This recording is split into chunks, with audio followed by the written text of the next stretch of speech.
Hello everybody, welcome back to that LEGO channel. In today's video, I'm going to be going over my initial thoughts on LEGO Marvel Avengers Code Red. I don't have anything crazy to say. Let's make this short and sweet. I'm not even taking time out of my day to do this. I'm recording this as a place in Fortnite. Anyway, so I watched it yesterday, and I liked it. First off, I absolutely hate the Disney Plus LEGO style.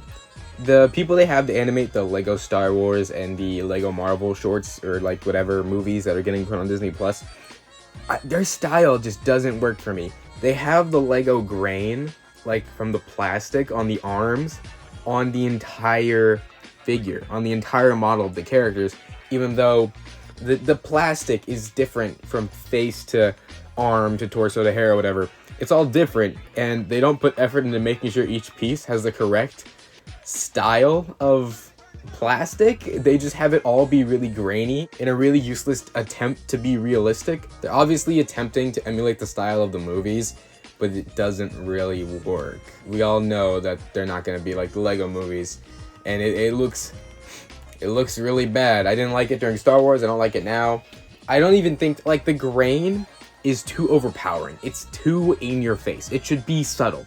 And even then, it's like, it's on everything. It should not be on everything. That and the way that certain Lego things break apart. There's like Lego smoke effects in this, Lego fire pieces, and it's just, it doesn't work in this format because they're inconsistent with when the smoke is actually made of Lego or when it's a 3D effect, which is really, really annoying. Like, the Lego movie and the Lego Batman movie are very distinct. The Lego movie uses Lego pieces for its water and its fire and its smoke. The Lego Batman movie uses rendered effects for its water and its fire and its smoke. And they both have two distinct styles. This doesn't want to pick a lane, and it just chooses whichever one is convenient at the time, and it looks bad. Other than that, the animation for the most part was good. The fight scenes, they had a lot of potential, but a lot of the time the execution was whatever. The animation was very slow at times. Just, it wasn't all that fluid. Definitely needs some work. So, the story. Red Guardian from the Black Widow movie. First off, when the heck was this movie planned for? Red Guardian hasn't been relevant since like 2020, okay? Why? This guy's minifigure hasn't been in circulation since that San Diego Comic-Con thing. It feels like they went with the first draft of this movie. Like, it's so whatever plot-wise. I don't get it. But anyway, Red Guardian wants to hang out with his daughter, Natasha, Black Widow. And she's like, I'm not a kid anymore, Dad. You know, stop it. And this comes out of nowhere. There's no prior development of this. There's no setting this up. He just appears while they're fighting Hydra, and then he's there for the rest of the movie. Then he gets stolen. And we find out that the Collector is taking all of the Marvel characters with the red in their name. So they have to get him back. And it's so whatever. But moving on. There's a lot of characters that we don't have figures of. Like, it's weird that they would even include them. Like, why did they pick red? Why didn't they pick, like, black? You know how many characters have black in their name in Marvel? Like, come on, man. They just scrolled through the wiki of characters they could use. They could have done like something like characters with red outfits. Why did it have to be red in their name? It's so random and stupid. And then, okay, I don't mind them making fun of Lego fans. Like the Collector getting worked up about people ruining his collection. Like, that's hilarious. That's relatable and funny. They're making fun of me. There was a line where he was like, wait, I need to record an unboxing video. And that line quite literally felt like it was attacking me. I didn't appreciate that. But it's funny. I thought that was funny. I think the Collector, I mean, although he makes sense in terms of the story, the person they got to play him did a great job, just not as the Collector in my opinion. I don't know. Maybe it's just an original take on the Collector. There's nothing really to complain about there. The characters, how were they? Every character except for Black Widow and Red She-Hulk were hilarious. This was so funny. It's just only funny like 50% of the time, and the other 50% is nonsense. Nonsense I don't care about. Like, the scene where the Avengers are bowling in Stark Tower was really funny. Like, I was surprised how often I was laughing. But then we cut back to Black Widow and the drama with her dad, and then my eyes just roll into the back of my skull because I really don't care. I do not care. In my opinion, these should be funny, goofy little movies that have to advertise Lego products. But instead, this one is like, it's trying to have a story, and it's trying to tell a message, and it fails miserably. Like the I'm a grown up now, stop babying me idea is so overused in everything, especially kids media. And that's the thing. I think back to the Lego Marvel short that I'd watched like a million times as a kid. The one from like the early 2010s that had like Wolverine in it and like OG Spider-Man, you know what I'm talking about? That is hilarious. I haven't watched it in a minute. I'm probably gonna rewatch it after I record this. But from what I remember, it focuses on comedy and advertising products and using that as comedy, kind of like in the Lego games, just a different style of humor. They should have done that and they didn't, and it failed. Because again, there were a lot of really good jokes in it. I was laughing out loud at even some of the background gags in this, and they 100% should have made that the focus. Your boy is low-key rambling on right now. But yeah, Natasha, I don't know. She's really whatever as a character. She's just really uninteresting. And same goes for Red She-Hulk. First off, apparently Red She-Hulk exists in this universe, but Red Hulk doesn't. I feel like Red Hulk being this would have made way more sense than Red She-Hulk, or at the very least, they should have addressed that Red Hulk was a thing in this, because they don't want to...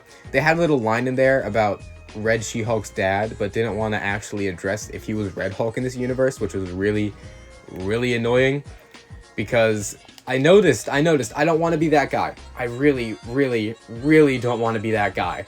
But there are two female characters in this, and both of them are like, heck yeah, power, we're girls, and we're awesome, and it was boring. It was boring. You're telling me that Red She-Hulk, the Hulk's ex, is stronger than he is, and they make Hulk look like a loser? They're not even trying to hide it. This is the most Disney Lego short movie thing we've gotten, and you can tell.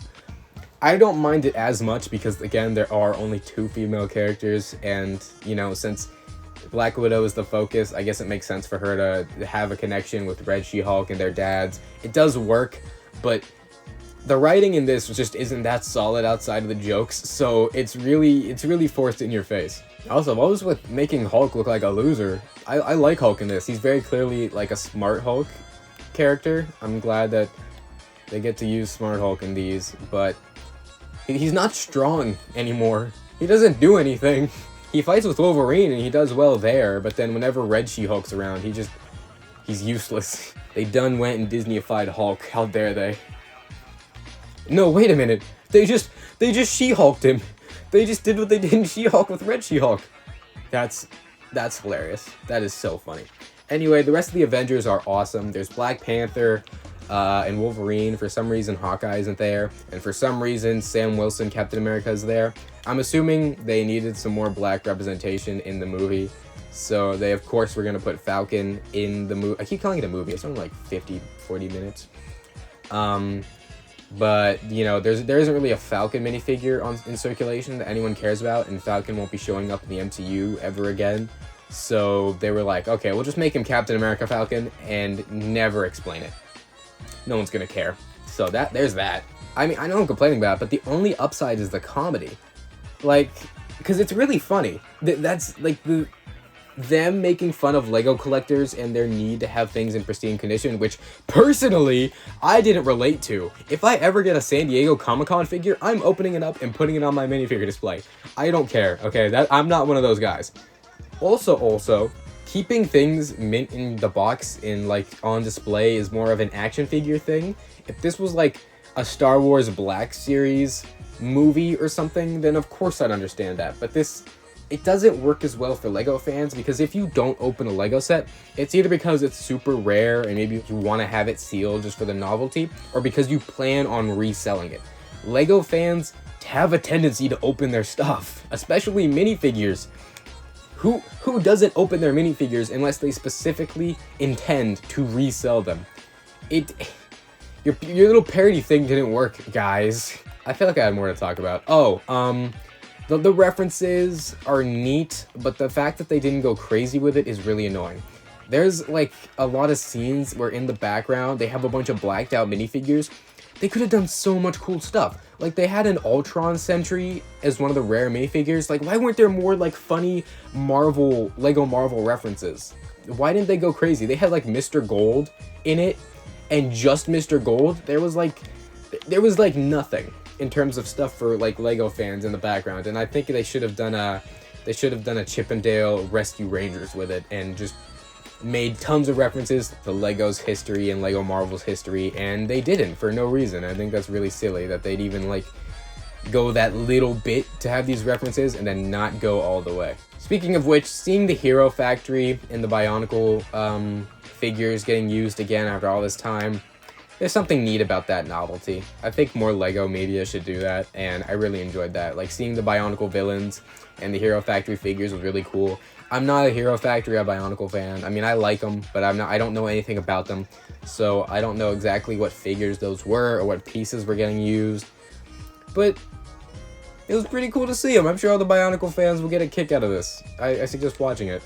Also, we need a collector minifigure. If this got released on like DVD, he probably would have come with it, but we don't do that anymore. We're in the age of the digital boys.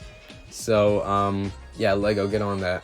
Also, the way that they gave Red Guardian like a new helmet and a new shield is really infuriating, because that San Diego Comic-Con minifigure is really, really stupid. The whole plot feels so forced. I could not care less. Especially like Black Widow and Red Guardian of all people.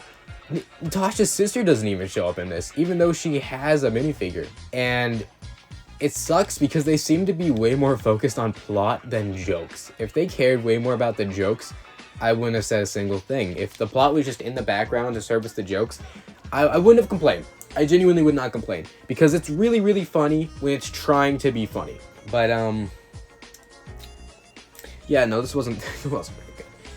It's worth a watch. I'll tell you that. Like, if you're bored, I mean, it's a little on the long side. Like, the last 20 minutes it's just a big fight, and it's not an interesting fight, and it's really boring, and they keep going back and forth. So, other than that, I think it's worth a watch. So those are my initial thoughts on Lego Marvel Avengers Code Red. I rambled on way more than I actually wanted to. Like, I expected this to be like a 10-minute video. Like, I think I had more to say about this than I did for Lego Dreams, which is honestly surprising because I like Lego Dreams. I have to watch Season 2, actually. I need to make a video on that. But let me know what you guys thought about Lego Marvel Code Red in the comments down below. If you're interested in joining my Discord server or following any of my socials, the links will of course be in the description. Keep on building my goose and ham sandwiches, and I'll see y'all later. Peace out.